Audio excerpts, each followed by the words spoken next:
Hello and welcome to In Service to Transformation with me, your host, Claire Darnell. I am back with another juicy episode. This week, I'm meeting with Marilyn Fontaine. Marilyn is an artist, an alchemist, and a creative mentor. And she's somebody who I met on retreat. And I was just drawn to her. She had this empowered sense of self about her, like this real embodiment of just comfort with who she is and a lot of confidence. And I just remember thinking, who's this woman? I need to know more about her. And we sort of stayed connected.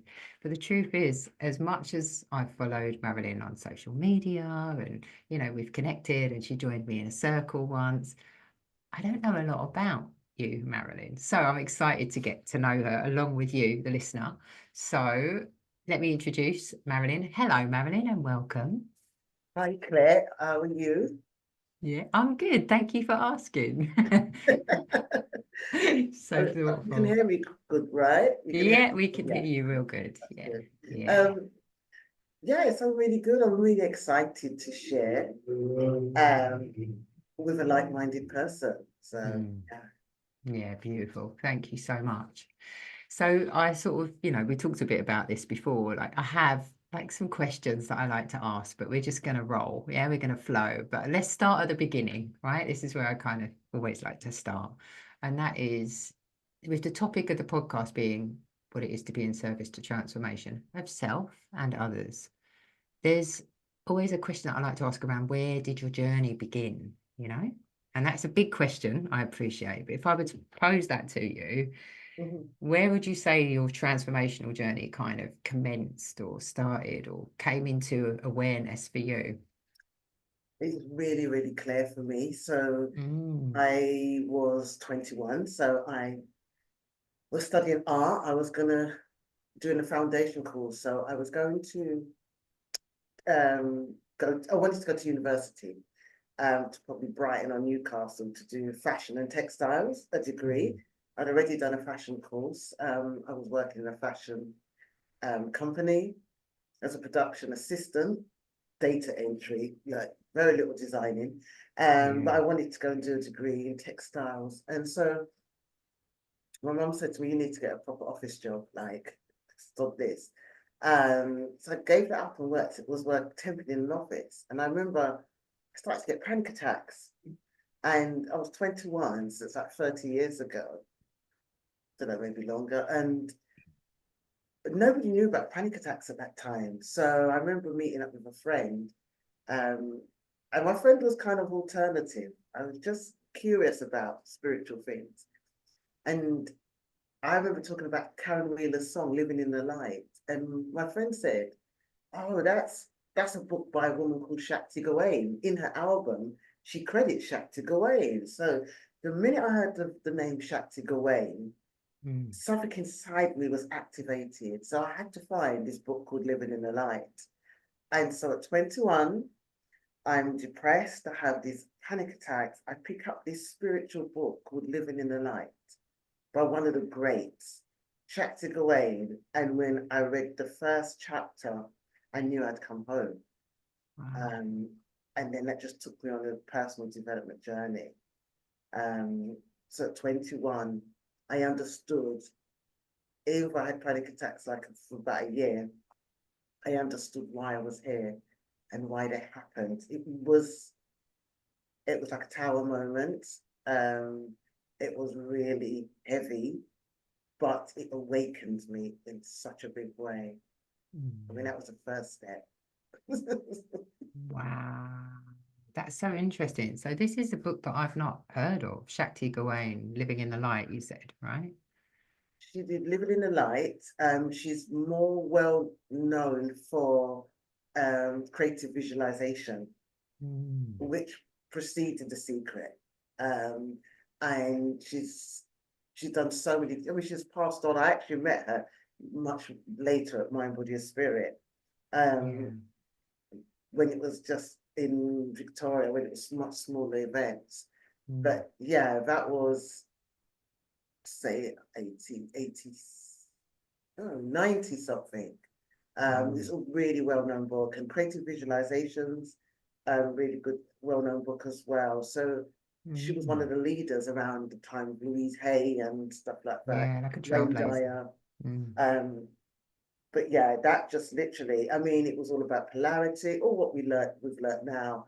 Yeah. Polarity, you create your life, male and female within, energy dynamics, like just ahead of its time. And for me, for Karen Wheeler, when she made that song Living in the Light, it was Yeah. about that whole book. It inspired her, and then to be activated. And Shakti Gawain, that was her, she gave herself that name. She came from America, but I believe if you can get any of her literature books, most of the people that you know have learned, she's inspired them. Amazing. I look forward to reading those. Thank you so much. Yeah, we'll just, maybe we can share some links to those as Yeah, well in your bio, right? When we release the podcast.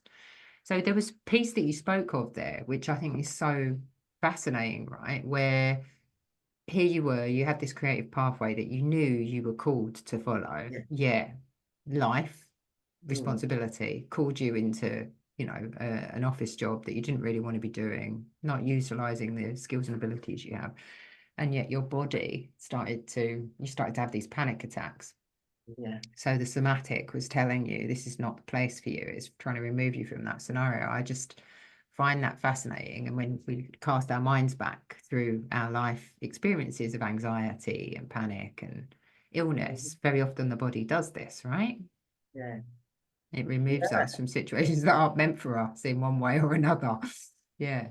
So what happened? You discussed you were having these panic attacks. Your friend enlightened you, put you onto this book. But where did you go from there? Because responsibility still exists, right? How did you? Responsibility still exists. So Yeah, I'm working in the council, but alongside I'm studying these esoteric things, and yeah, I'm working in the council admin, I'm driving, I'm getting all these nice cars, I'm not going to acid house raves yet. I don't think I'm going to them yet, but mm, I'm going to clubs, so raving still mm, pretending, like living a dual life, like having this yeah, panic and this sense of who am I, this collapse of self and ego, and then mm, I'm being my outside self. So during that time, long relaxed hair, lovely mini mm, skirts, like funky clothes, but mm, inside I was developing a new person inside. And yeah, so I was still working for the council and temping. And then I was at the council till the age of 28. But before that, I was running Celestine Prophecy. I started to mm, study. So I started to study, just do any personal development course. I was just searching, going to lots of workshops and just doing any sort of like correct spiritual courses. mm, And there was reading loads of books. And then I used to run Celestine Prophecy workshops in my mm, house with a group of my massage teacher. And a group of us would get together and talk about the insights. I don't know if yeah, anybody's read the Celestine yeah, Prophecy. yeah. So that was back in the 90s. And then I was in the council. And then I think at 28, I wanted to do my nails. So Mm, I went on a nail course. It's a really important segue into it. I went on a nail mm, course because I always was doing a little side business just to yeah, keep my mind from bloody exploding. So mm, and then I saw that the teacher that was teaching a 2-day nail course was so happy. I'd never seen anybody in their workplace be so happy. And I came back to my sister and I said, I want to do that. I want to teach people. So I went on a teacher training course while I was still working in housing mm, with Sitting It on a Saturday. By that time, I was studying massage and beauty therapy.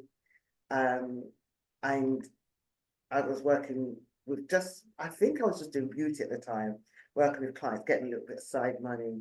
And in the end, I decided I wanted to teach. And at that time, I was having problems at work, getting bullied, and the whole section was getting bullied. So I went off sick. mm, And I just decided, okay, I've trained in teaching. And one of the key moments actually was when my tutor came to observe me. And I remember I was teaching women that experienced domestic violence. So I was teaching them makeup at the time. And she said to me, I cannot believe you're not doing this. You are such a natural. This was an anthropologist who was teaching at teacher training for complementary therapists. That's what it used to be Wow. run at City Lit. And she said, when she said that, nobody, Claire, in my life had said to me, apart from my art teacher and my brother-in-law who mentored me years ago, but nobody had said to me, you are really good at this. You are a natural. I'd never heard that. I'd always heard what I couldn't do and what I wasn't good at. But when I heard that, I just broke down and cried. And she said to Yeah, I me, felt that. observation. It was amazing. She said to me, this is your calling. Like you are so good at this. And so I decided, I'm going to teach. I asked my massage teacher, if you got a job? And she said, like, start Monday at Newham College. So I just resigned. Because I had a mortgage at this time. So I Wow, resigned from the goosebumps. council. And the Monday, I just started as a lecturer. And I started to teach. And then taught like 2-3 days a week. And the other 2 days by this time, I graduated just to do massage and healing. So I was just massaging and healing at a clinic in Portobello Road, where I was seeing my private clients Fridays and Saturdays. It was a space called Bliss Creative Health Centre. It was ahead of its time. They did smoothies, they did crystals, herbal medicines, and they did treatments at the back. And we just rented a room, myself and other practitioners, and we started to work with clients. So I transitioned from an admin assistant, nothing wrong with that, into a lecturer and a therapist, a healer. And my life just changed. I'd been in magazines, I was doing talks. And then I happened to walk into a Whole Food shop in Portobello Road, and I saw this leaflet saying Goddess Workshop. And I thought, I'm going to do that. I'm going to bring that back to my community. And I contacted the woman who became my mentor, Anna Zyman, who's now passed. And I went to this workshop, me, a black girl from East London. Yeah. And I don't know where I'm going. It's in Tunbridge Wells, in this room, in this home, which has got a pyramid, a swimming pool, and a circle. And I just saw these goddess cards. And this woman with massive, crazy curly hair, with a smudge stick, smudged me down and saying, welcome. And then we just became friends. And she taught me so much about the sacred feminine, my body, ritual, women's spaces. And I just started to bring that into my community. So I was having moon circles from, I would say 2002, maybe 2004, up to 2 years ago. I stopped doing them, but I was holding space. Beautiful. So, and then I gave up massage because my hands started to hurt. And then I just went into teaching. And then there was a free coaching course going on. So I did it. And then I started to just do the coaching with a bit of healing. And then my art called me back because I was happy, but I was missing the art. Yeah. And then I started to paint, and people just said to me, can we buy your work? But I realized my art was a combination of all those women I'd taught and worked with. It comes through my art. So African, Moroccan, every single group of women I've worked with in group and one-to-one, mostly Black women or brown women. But it comes through my work now. And now I see myself as a person that tells stories through my art. I don't coach as much, but I do I'm just moving into telling stories from my art, creating a socially engaged practice, which is physical ritual, which is physical workshops as an art form. And retelling the stories of the sacred feminine that was forgotten and abandoned through millennia. And kind of, I'm a vessel, I'm a keeper of stories, I'm an instrument of truth. And my body and my work is telling stories of of those who can't tell it in this physical space. So stunning to listen to this journey of, as you said, Black Girl East London, finding this pathway. What I'm loving is how you're so beautifully demonstrating like this eternal studentship, Yeah, like this eternal student of life, just the willingness to just keep expanding, keep exploring, the shameless way yeah, that you've done that. Just this, yeah, there's more. Let me go experience more, and taking opportunities to learn. right.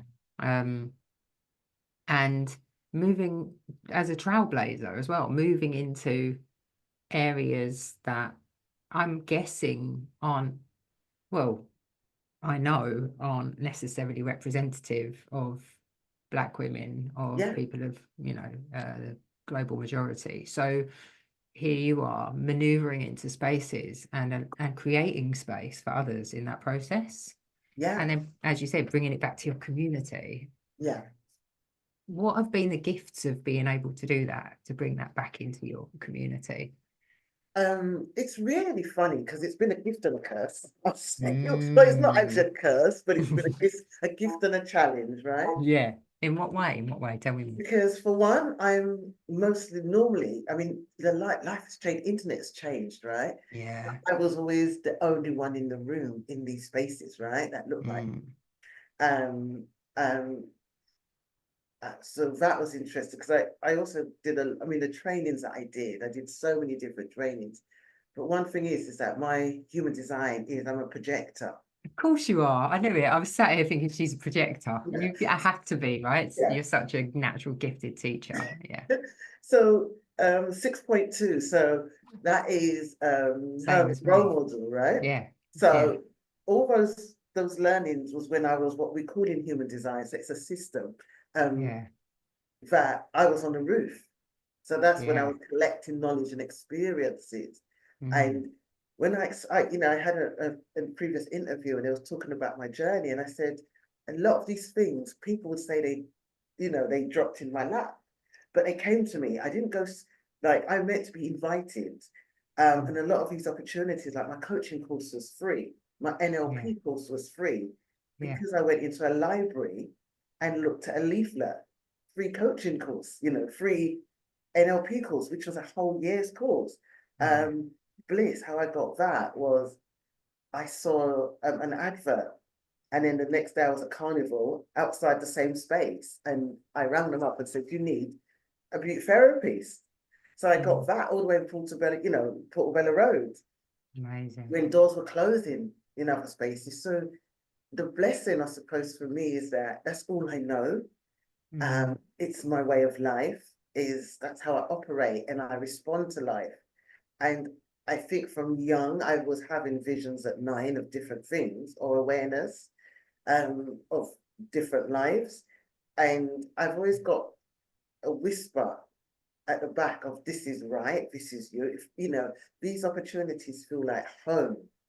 Yeah. But there have been spaces where I felt incredibly alone. I mean, I don't have children, not by Mm. choice, it just circumstance, it happened. Mm. But I also think that was something much later I found that was meant to be, By design. Yeah.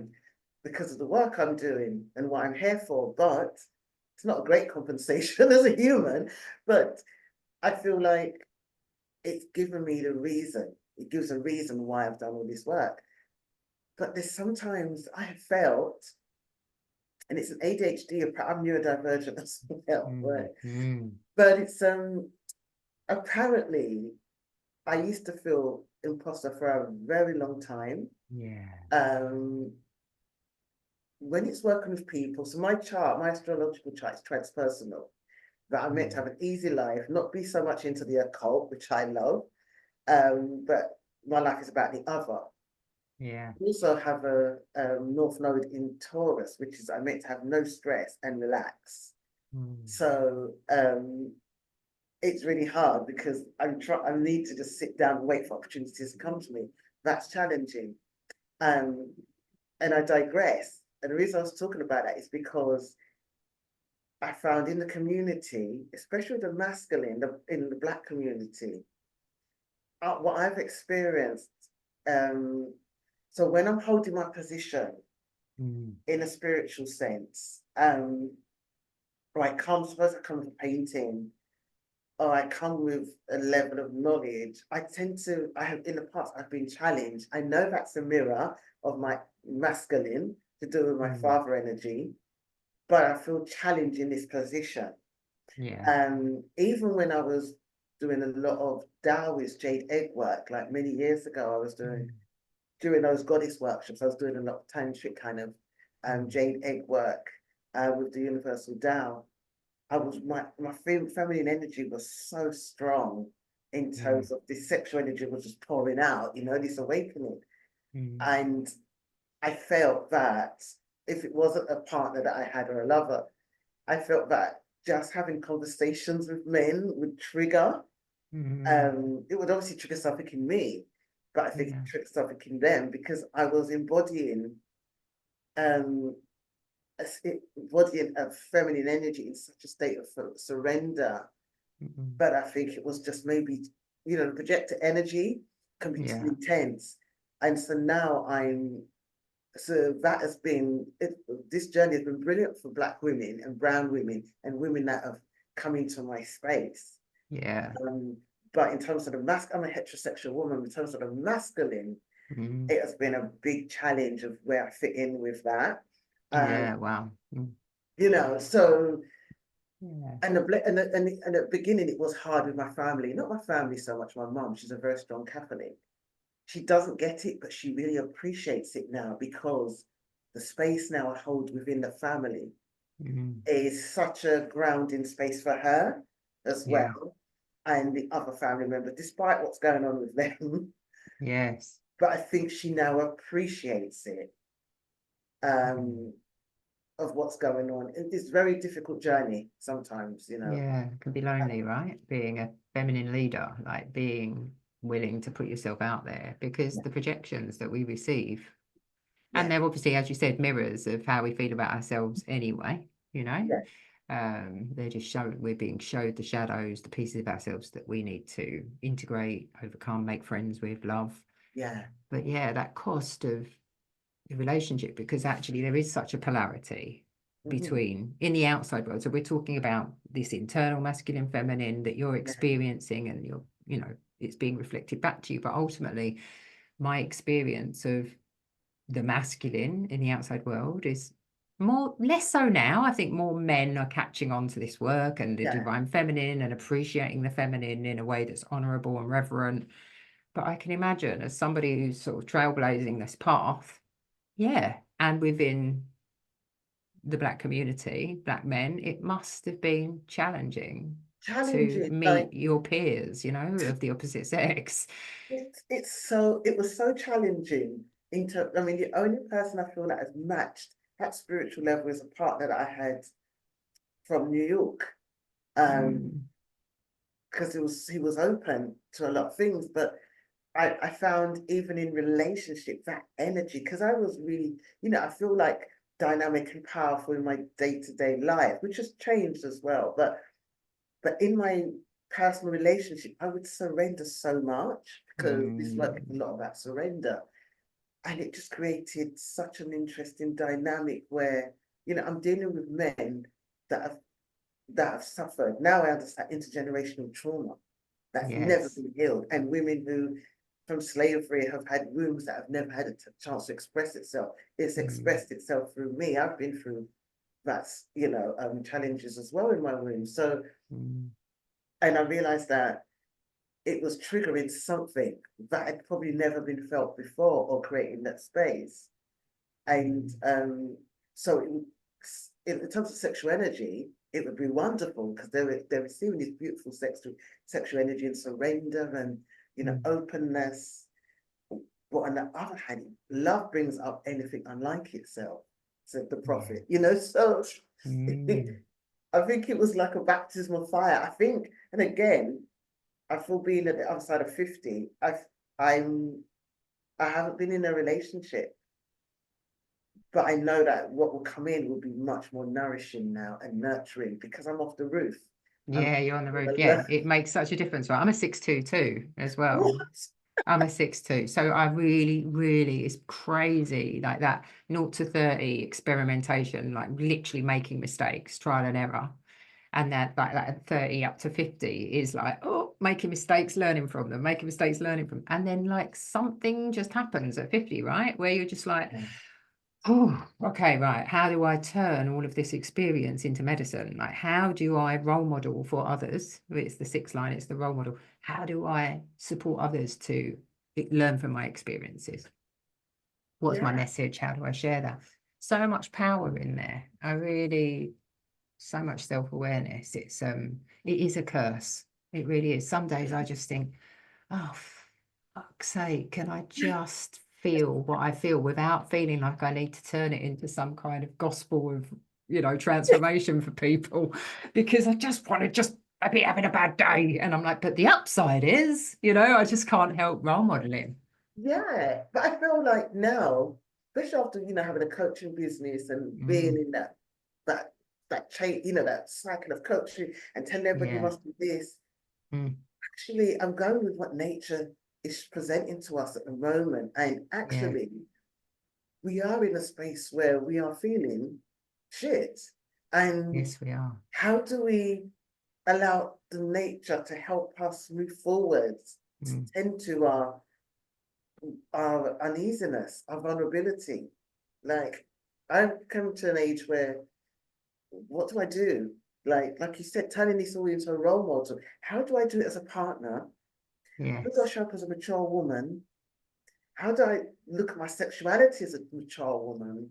Mm, My body's changed and menopause, but how do I do that? I haven't picked up a jade egg in ages. Like I'm looking at my jade egg and like, what do I do now? Whereas if I'd kept up my practices, like mm, I would know, but I know it's informing me. I think that's part of it. yeah, it's calling you. Um, Yeah. so it's like for me, I'm asking questions within my work, focusing on myself, but like, how do I, without society telling me how I should look and act, how am I going to rebirth myself as a Mm, role model, as a sexual being, and as a woman? So maybe the questions I'm asking are wrong, I don't know, but I'm in that space of becoming again. yeah, love that. And it's just so aligned. This morning I was just in this space of self-reflection. So I got up, I was like, I'm gonna work out, I had all these plans, but no, like spirit was like, no, you're gonna sit and you're gonna ponder this question. Like, why do we as women feel that things are too late or out of our reach when we reach a certain age? Like, why do we go through that? It's just beyond me. And yeah, I was really reflecting on how societal pressure does that to us. That Excuse is a really me. good question. Yeah, societal pressure does it to us. Like there's like an expectation, there's an entire marketing force to keep us in our place, right? And to Yeah, limit us and our expression. We're at the most powerful and potent point of our lives, in yeah, our crondom. We're in our yeah, natural leadership era. In ancient times, we were seen as the sages, the wisdom keepers, we would lead entire villages, armies, tribes yeah, successfully and equanimously, like it was we were the yeah, we were the chosen ones. So of course there's a pressure to keep that suppressed. And we've kind of we drank the Kool-Aid, right? We're like, yeah, oh yeah, we really believe this about ourselves now. And especially the sexuality piece, like why is it not okay for a woman to feel herself like and really be like, yeah, I'm yeah, juicy and I'm full and I'm sexy. yeah. 100%, Yeah. 100%. Like, and I think that I feel like now, and it's so funny you say that because it makes me think of like a lot of my work, my artwork is a lot of women's bodies, nudes. Mm, And I'm always about people expressing their body and showing their body and expressing themselves. But again, through this transition, I was like, well, how am I embodied? How am I in my body? How do I feel in my body? mm. And I felt like just a head existing, you Oh, know, so like, identify. Yes. just walking around just a head. Yes. And it's like, well, how do I embody myself? And it is this urgency. I think that's what it is. it feels like a chip that's been planted from young, and it's been consistently showing us. And I wasn't part of that before, but something happened along the line, and I got sucked into that about myself. And it's like, even like having grey hair, is something inside me wants to show the grey, but the other part's like, no, because you're going to look older. You know, Yes. I was like, you're gonna look older and nobody's gonna look at you. And I'm like, no, but there's something here. And that same whisper inside me that told me to do all these things is Yes. whispering and saying, no, show it. And I'm like, no, I'm gonna be categorized by the other. People are gonna call me old lady and stuff. And I'm like, no, but you're setting the standard. But whenever I see like my Instagram is all saved of all these grey women, and all I see is queens. Like when I see Yes. these grey women on Instagram and they're looking fly, and you know, one of my friends, Mia, is a grey model. She's got massive curly hair, Mia Morge, like loads of Oh, massive, I know Mia, yeah. yeah, loads of, and it's like, no, like I just feel that it's there. I just feel like it's just coming out, and I feel like it's the making of me, and I feel like it's going to show me, it's going to lead me back into my sensuality and sexuality that I've never experienced before. So I need to listen to that, I think. That's something. Beautiful. That feminine intuition just coming in and just saying, this is the way, this is the way. And she's always there, right? Whispering to us, leading the way. Love that. Wow. So we've touched on all of the sort of modalities that you've really sort of tenderly like been treading into. And then we got to the point where you started to talk about your art and your creation. And I really want to hear more about that, because it's just, I can see some, for the listener, I'm looking at Marilyn, and behind Marilyn are two beautiful canvases with a nude woman who is in some kind of intergalactic setting. And, you know, she's just magnificent. So that's just one example of your art. And I know that you workshop with individuals and you pull in ancestral threads to Yeah. these workshops. So like, tell us more about these, you know, this latest iteration of who you are.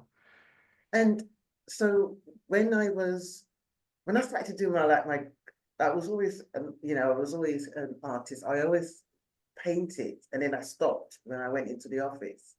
And then I didn't pick it up later until my Saturn return around 28. And then when I was working with the goddess stuff, I just used to create creative journals. Back in the day, we used to blog online. So from all over the world, and some of them are still my friends now. We used to create art around different themes and just send them around and upload them. So my work has always got a halo. Like it's always women, black women with a halo, or indigenous looking women as well, which is more or less the same thing, but with influences from Native American and sort of like religious iconography. So um halos. So I used to paint all these gold halos, but I would do these pictures before in a meditative state. I never planned them. And like I said, people wanted to buy the work, and then they said, we want more. I did prints, and then I did a calendar, and then they said, we want an exhibition. So I exhibited and sold so much. It was unbelievable. And then I decided I'm going to really recreate my art practice. The demand is, I've always was an artist. And I wanted to bring my spirituality and the art stuff together. So I was still coaching with clients, but I was coaching creative women. And then, so I had a studio since 2016. No, 2016 I had a studio, and then I gave that up after 2 years. And I just went back into teaching and training because my dad had passed away and it was a lot going on. And then I got this studio here after I started to get commissioned by like do public art, public workshops, which was an art base. Um, because I like the fact that our stories need to go out into public spaces. But my work is around the sacred feminine and heritage and connection with ancestors. So I try to I layer my work with different items. So it might be images ingrained in the work, or I'll do oil paintings and I'll use like symbols in there, esoteric symbols. Sometimes I do collage. And lately, I mean, these paintings are off the back of they're a massive series that I'm doing off the back of an ayahuasca ceremony. No, actually, the Ah, first one 2 years ago was I did a mushroom ceremony, but it was for healing. mm, And then what I noticed when I did the plant medicine ceremony was that I was told by this was first told by the psilocybin. I was shown all my work and the reason why I did it, the reason why I was using the halos, it was to mm, bring back the divine feminine. mm, And even though I did it through the workshop, it was about now those images. It was always about the collecting the art. So it was about the images. So mm. I was shown a reason why I did all these halos. I was taken back to all these spaces, South America, India, Africa, and all these goddesses like showed up. Yeah, Um, and I was like, wow. So I did work from there. And then it wasn't until I did an ayahuasca ceremony. Um, Again, I was working on healing something that was happening with me. And I just saw this vastness. yeah, And I was just given some information, um, which was so powerful. And because I went in question asking about an ex-partner yeah, to do right about love. And yeah, then it was like, why are you worrying about this person? yeah, Like the feminine energy of God, we're all yeah. God, all of us, Yes, an aspect yes, of God, the goddess, right? yes, yes. And it was like, why are you worrying about this? This is small. Yeah, And this is small then fry. You've got bigger things to small do. fry. Yeah. And listen, we're gonna give you these colors and you're gonna make your work bigger. You have to make work. So people that don't believe in themselves will see your work and then they will feel reconnected to remember who they are.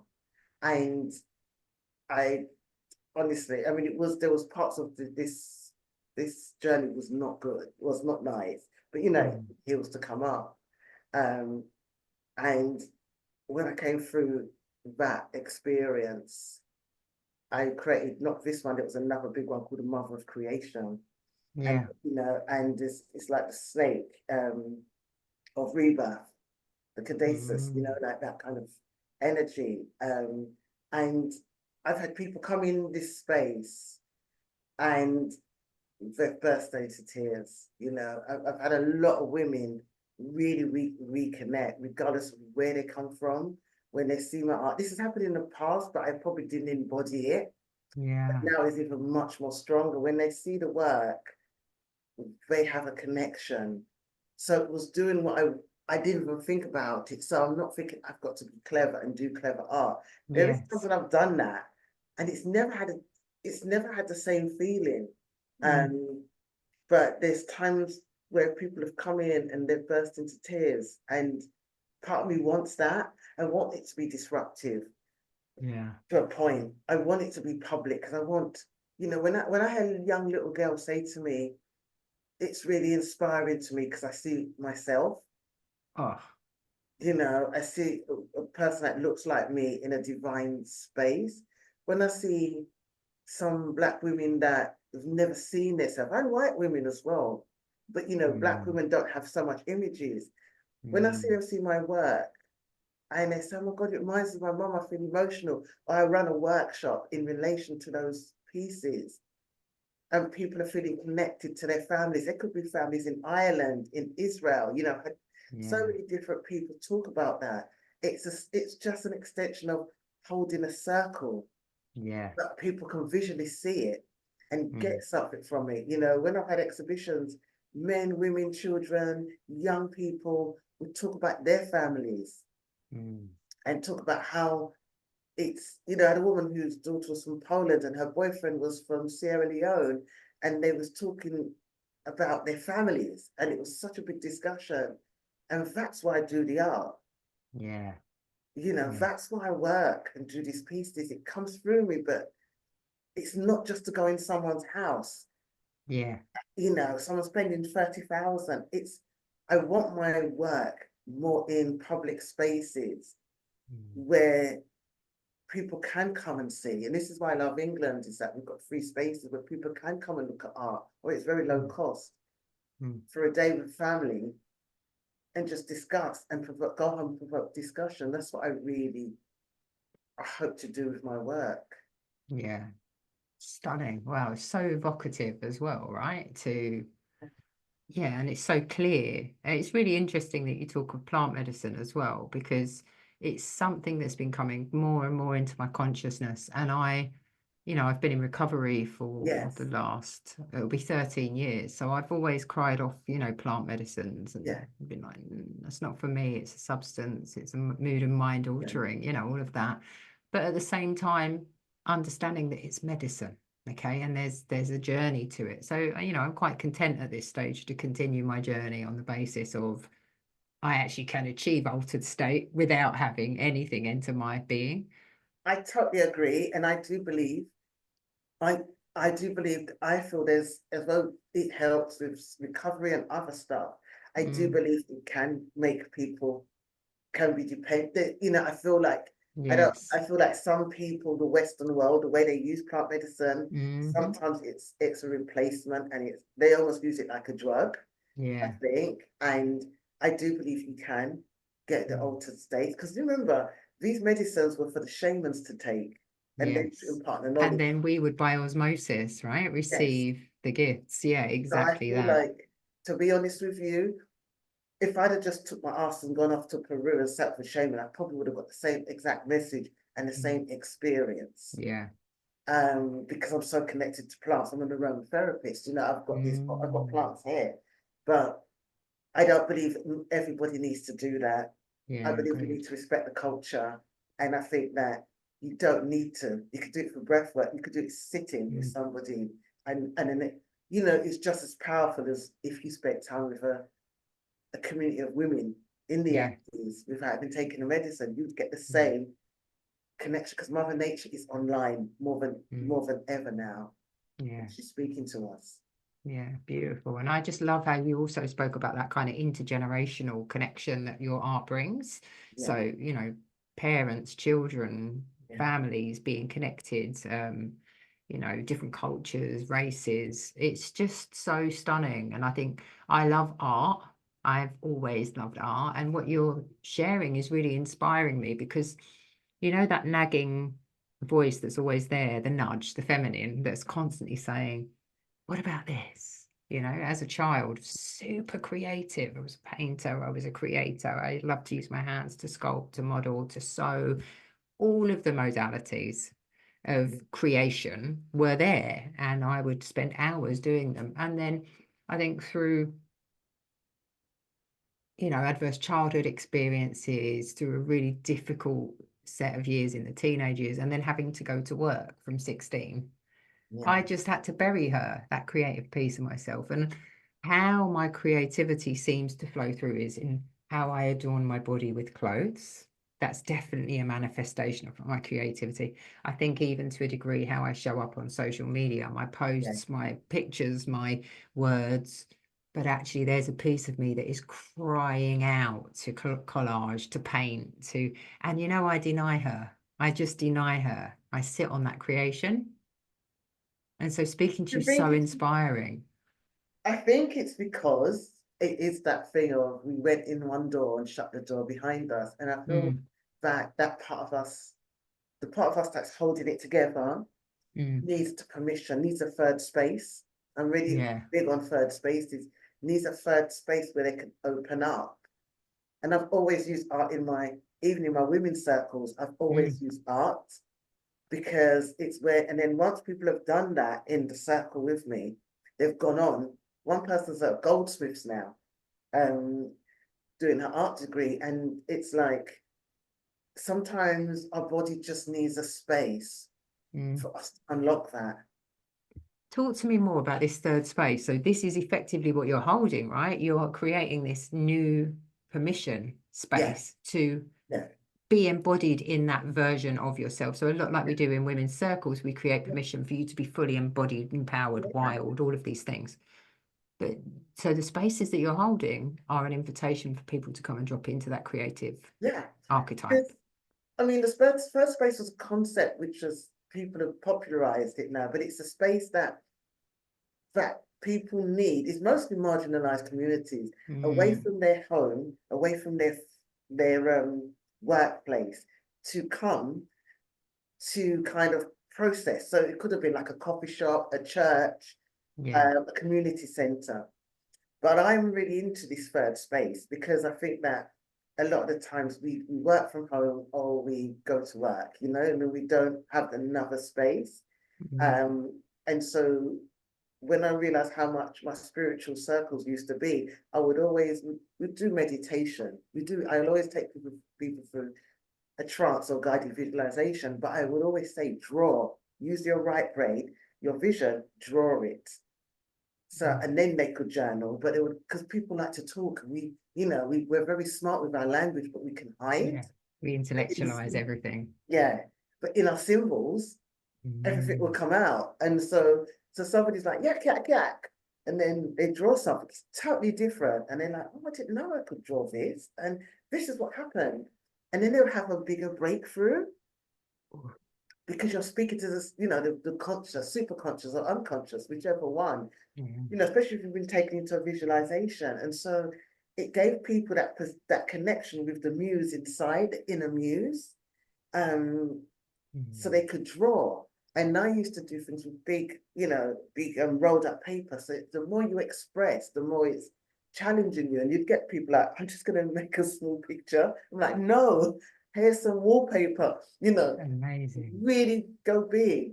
And I think it really expressed. So they would work with their goddess card and then they would draw.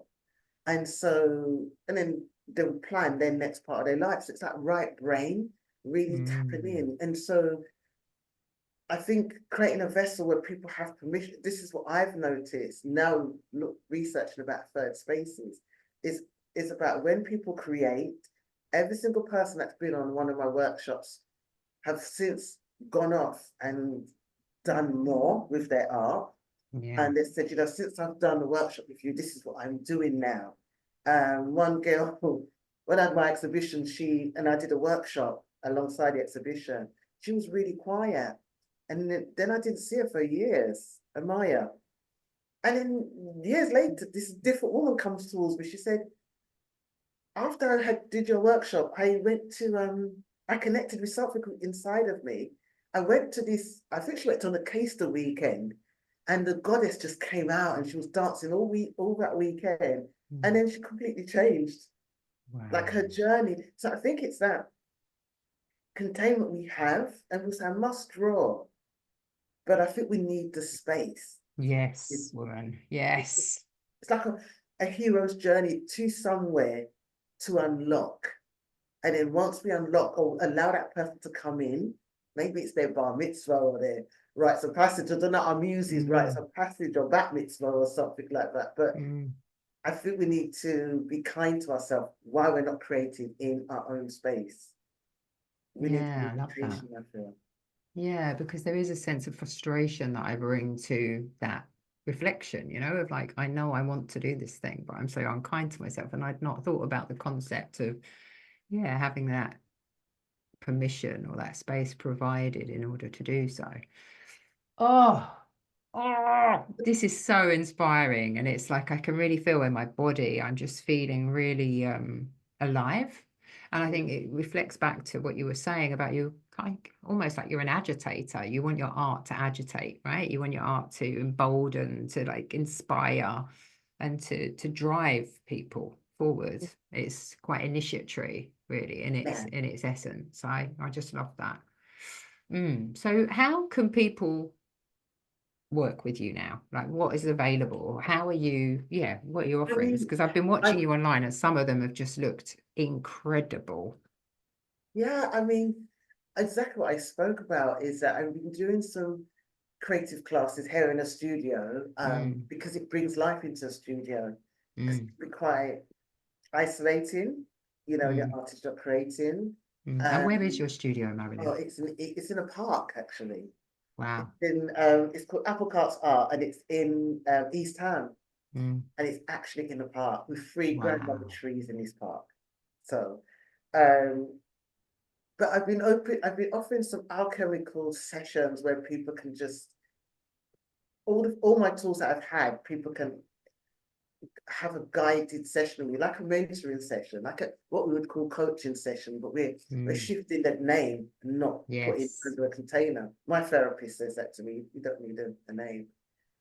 So I do one-to-one sessions, but I want them to be more arts based rather than we're sitting down, because I'm really burnt out of helping business owners for the last, since lockdown, having a very successful coaching business,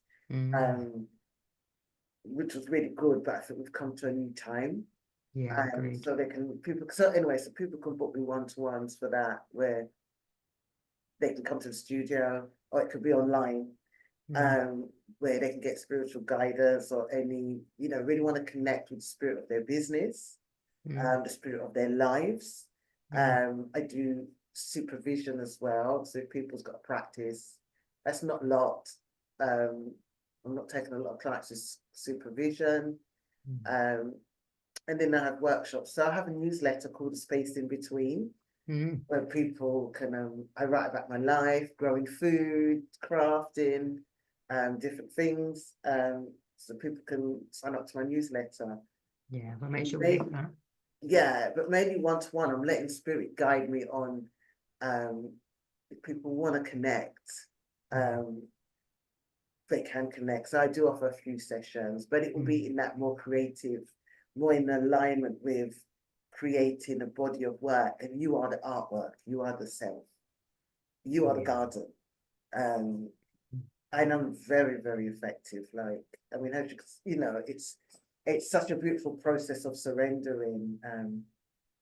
So I hope that makes sense. Yeah, it totally makes sense to me, and I'm sure to the listener too. So, that ultimately, if somebody's feeling inspired by what you're sharing, you are accessible, whether it be online, whether it be in person. Yeah. And yeah, I guess a lot like myself, it really is tailored to the individual, or it's intuitively led for the individual, right? So that's the word. Thank you. Only a projector can explain what a projector is doing. Like, this is classic. So yeah. Well, this is so I'm a great. manifester, actually. I'm a manifester 6-2. Yeah. And I do think there's such a beautiful complementary energy that goes between the two types. Yeah. The two designs. Most of my teachers are projectors. Yeah. And there's such an arrogance about manifestors as well, right? That I'm willing to admit. So it's you're either a manifester and you're going to teach me, or you're a projector. And I've yet to meet a reflector. I've never met a reflector, which is quite interesting to me. But I also have a lot of friends who are generators, who I find deeply inspiring. But generally, I know that our dynamic is that I'm the one kind of initiating them to do something, like that is my role in that dynamic. So yeah, I just feel so very driven by you, and I'm pretty sure the listeners will too, in terms of, if you have, well, I guess it doesn't matter if you've been creative in the past, if you just want to explore or drop into a different modality, a different way, a different pathway to meeting more of yourself, this could be the way, right? This inevitably is a way, as a way. Yeah, and we don't know what we want. A lot of the times we don't know what we want. We know what we don't want. So I've worked with people in the, in the media industry, and they're like, I'm drawn to you, but I don't know what it is. But that is how we come to our medicine women. You don't have to come to our medicine women with, I need this specific thing, because had I said I knew I wanted to be an artist and a fashion designer, but anything else I didn't plan. And look where I am now. And so my family would never have guessed that either. So sometimes when we come in confusion, it's the best place for us to be in. So when the coaching industry tells you, you have to have a niche, because you'll find your audience. Yeah. But before we had social media, I was fully booked as a healer and a therapist. And people was drawn to me because they wanted to feel good, but they didn't want to feel bad. So I think it's that we're coming into an age where our energy is switched on, and we are waiting at the corner to help the rest of the world in a exchangeful trauma-informed and boundary way. Yeah, I think that's so important as well, as somebody who holds space. So like the people that listen to this podcast, some of them are space holders, some of those are embarking upon their personal healing journey. And I think one of the greatest lessons we as space holders can have is, how do we hold a boundary? Because there is this kind of benevolent outflow of like, this is my calling, this is what I'm in service to, right? So the reason this podcast is called In Service to Transformation is because I just knew this download came and it was like, oh, you're in service to transformation. That's what you do. A year later, oh, you're gonna, 2 years later, you're gonna do this podcast. Oh, okay, I'm gonna do this podcast. But ultimately, that comes at a cost. That expansion, that holding, it comes at a cost to me, to my energy, and I think boundaries are one of the greatest gifts that we can give ourselves as space holders. And Yeah. it's a wild initiation, right, as to how to hold that boundary, how to hold that line, and just be like, oh, okay, this is how much I have to give today. Yeah. Yeah. I find your work there, I'll say this, and I'm a seasoned space holder.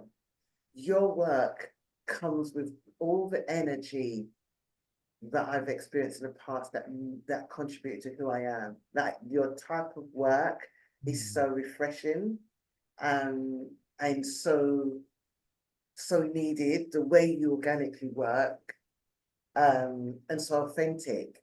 It's so refreshing for someone like myself. Oh, queen. You don't, like, the little girl in me is just like, yeah, like I'm just loving that, like that reflection. Like I've got goosebumps. It just feels like such an affirmation to receive that from you, someone who's so embodied and grounded in your wisdom, in this beautiful stage of your life. And I just feel, I feel really grateful to receive that reflection. Thank you so much. Yeah, like you could, my cheeks like, ooh, yeah, I can't hide them. I'll take Oh, it. it's I'll take lovely. it. It's Thank you. gorgeous. Thank you, babes. And like for the individuals who are listening, you can't see, but what's happening here is Marilyn sat in her studio and the sun is beaming through the window, and every now and again it's just lighting her up. So you were speaking about the halo iconography in your art, and she's just got a halo. Every now and again this halo is just beaming up. So it's just beautiful to be able to witness that. Yeah. So we've spoken about how people can connect with you. I'm going to make sure everything's linked. Yeah. I want people to connect with you. The truth is, I want to connect with you. I want to come to one of your workshops. I'm going to be really bold and say this. I've been on my own journey with my heritage, like discovering my mixed heritage, finding out through DNA testing that I have this huge family that's connected to Cyprus, back to Sudan, and it's just been like this incredible homecoming, like this piece of the puzzle. And there's so much more that I want to explore about my ancestry and calling these pieces of myself back, especially because there's a piece of my lineage, the Sudanese piece, that was actually brought to Cyprus via slavery, right? And it's just like, when we work in these fields, we understand ancestral DNA being passed down and how we are really kind of alchemizing, birthing, clearing all of these things that have happened to us. And I'm really called to your space, but in my mind I was like, I don't think I qualify. I'm not a Black woman. No. Correct me, please. Everybody qualifies. It's the stories we tell ourselves, right? I think it's because as well, maybe since Black Lives Matter, and well, actually, it was my white client that was telling me about, the right terms, and I didn't realize how traumatized my body was. It was I had a white client that said, "I'm supporting you as a Black woman," and so I did really focus a lot on Black women from the inception of what was going on in Black Lives Matters, because I realized that a lot of Black women were coming to me, but really in a trauma state and didn't realize they were. But then I think so. A lot of the things I post is around Black women, but but I've always worked with different types of women. But the online space is really interesting because the algorithms will show you what you need to be showed. Yeah. But my footprint has been all kinds of women. But Mm. yeah, I am missing that because it felt like there was a separation, and I did need to focus on Black women. But everybody's welcome in my space. Beautiful. Mallory is, I'm saying her name because she doesn't mind, she won't mind. But Mallory is in DC. She's a white woman, and she was one of my clients, and she's the one that said to me, "We need to see more of your work." Yeah. And she is such an inspiration to me. Like, I celebrate her so much, and she's gonna be happy that I've done this podcast. So yeah, I bet. Yeah. I have to name Wicked. her. Yeah, a real ally as well by the sounds of it, which is Yeah, great, right? And that's what we need, more connection, more understanding, more open discussions about challenge our perceptions, right? Okay, I would love to wrap up with some wisdom from you, crone, queen, woman, for the listener. So I guess if I were to propose the question of like, what would you suggest? You can answer this in one, but if we've got individuals who are embarking upon their own season of healing, journey of healing, continuation of their healing, what pearls of wisdom do you have for them? And then conversely, if somebody's space holding, what do you have to offer them? So answer those questions as you will. I think for somebody who's on their journey, because I've been trying very quickly. I feel because the internet is saturated with so many people that shout louder, or they may have a lot of following, so people will be driven more to those people. I think you really need to check with your heart, like what turns you on, literally. When you see somebody on social media and you're not looking from your head of how popular they are, but what person inspires you. It could be somebody that is not so spiritual, sitting there with crystals, but they've got an energy about them. What is it that drives you? Because that's your spirit telling you to go to seek them. It could be somebody that's doing a coffee morning. They're not necessarily doing a sound bath. Nothing wrong with sound baths, but what is it that turns you on about that person? Be curious, but just use discernment. And look, when you're in coffee shops, look at the leaflets. Look at the leaflets that people are putting in the shops. If you're on a seeking journey, go to lectures, go to talks. I used to always go to alternatives. They used to do talks, I think they still do, but like go to talks in person where you're actually connecting and you're feeling. We need to reuse our senses, not just for online. We met each other in person. So Yeah.